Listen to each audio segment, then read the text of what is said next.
Hello বন্ধুরা, খাবারের খাজানায় তোমাদের সকলকে স্বাগত। আজকে তোমাদের সঙ্গে শেয়ার করব খুব কমন একটা বাঙালি রেসিপি, ঝোল মুরগি বা মুরগির ঝোল। ঝোল মুরগি করতে ১ কিলো চিকেনকে আমি ভালো করে ধুয়ে ম্যারিনেট করতে দিয়েছিলাম ১ ঘন্টার জন্য। ম্যারিনেশনের জন্য কী, কী লেগেছে সেটা আমি স্ক্রিনের মধ্যে দিয়ে দিয়েছি। আ এরপরে ৪টে আলুকে আমি ডুমো, ডুমো করে কেটে রেখে দিয়েছিলাম। তারপরে কড়াইয়ে সর্ষের তেল দিয়ে আলুগুলোকে লালচে করে ভেজে তুলে রাখতে হবে। সেই কড়াইয়ের মধ্যেই একটা লবঙ্গ, এলাচ আর দারচিনি ফোড়ন দিয়ে কুচি করে কেটে রাখা ৪টে পেঁয়াজ সেটাকে দিয়ে ভালোভাবে নাড়াচাড়া করতে হবে। একটু কষা, কষা হয়ে এলে ওর মধ্যে সামান্য একটু চিনি অ্যাড করে দিতে হবে। আবার কিছুক্ষণ আ নাড়াচাড়া করার পর আদা এবং রসুন, কাঁচা লঙ্কার যে পেস্টটা বানিয়ে রেখেছিলাম সেটা দিয়ে দিতে হবে। এই পেস্টটা দেওয়ার পর আবার কিছুক্ষণ মশলাটাকে কষাতে হবে। মশলাটা কষে, কষে এলে যখন কাঁচা গন্ধটা একটু চলে যাবে তখন এর মধ্যে একটা টমেটো কুচি অ্যাড করে দিতে হবে।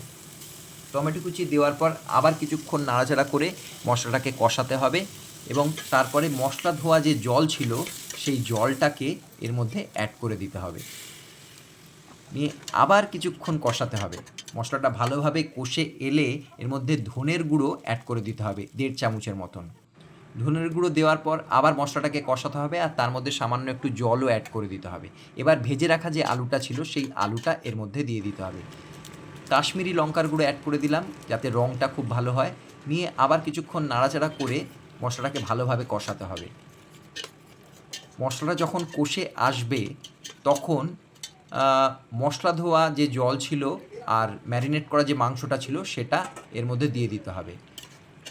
মাংসটা দেওয়ার পর ভালোভাবে মিশিয়ে দিতে হবে মশলার সাথে এবং তারপরে কিছুক্ষণ ঢাকা দিয়ে রাখতে হবে। দেখো এর মধ্যে থেকে জল ছেড়ে দিয়েছে। এইবার মাঝে মধ্যে ঢাকনা খুলে দেখতে হবে আর মশলা ধোয়া যে জল ছিল সেই জলটাকেও আমি এর মধ্যে অ্যাড করে দিচ্ছি। যেহেতু এটা মাংসের ঝোল তাই জলটা একটু বেশি পরিমাণেই লাগবে। ভালোভাবে মশলাটাকে ধুয়ে জলটা দিয়ে দিলাম। আর আমি এর মধ্যে নুন অ্যাড করছি না কারণ ম্যারিনেশনের সময় আমি নুন দিয়েছি তাই জন্য আর নুন অ্যাড করলাম না। তোমরা চাইলে ঝোলটা একটু চেখে দেখতে পারো, যদি নুন কম লাগে তোমরা নুন অ্যাড করে দিতে পারো। এবার ভালোভাবে নাড়াচাড়া করতে হবে এবং মশলাটাকে ভালো করে ফুটতে দিতে হবে। আর তার মধ্যে আমি একটু গরম মশলার গুঁড়ো ছড়িয়ে দিলাম।